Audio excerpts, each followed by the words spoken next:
Sawa na ba kayo sa nakasanayan yung ham? Tara, pasyalan natin ang kakaibang ham sa Quiapo.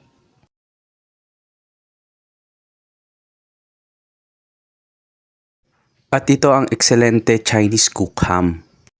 Matatagpuan to sa 155 to 157 Carlos Palanca Street, Quiapo, Metro Manila.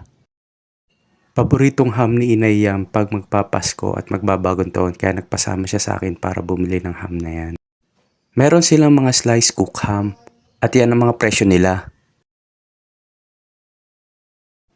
Ang dami nilang tinda, oh. Kita nyo naman ang patas ng ham. Ang dami. Halos dinadagsayan ng mga tao galing sa iba't ibang lugar. Kasi sabi nga daw nila, wala silang reservation. Kaya kailangan mong sadyain.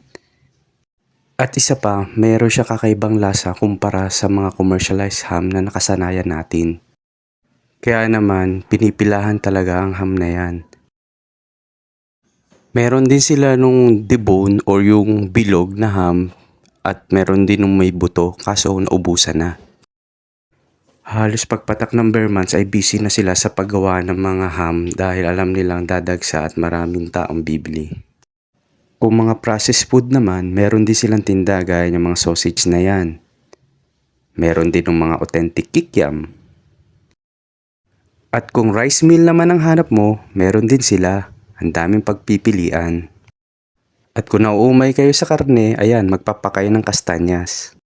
Sa labas naman ng tindahan nila, meron nagtitinda ng queso de bola. Mahilig ba kayo dyan? Huwag lang hindi matikman, ayan, bubili ng konti. Thank you for watching!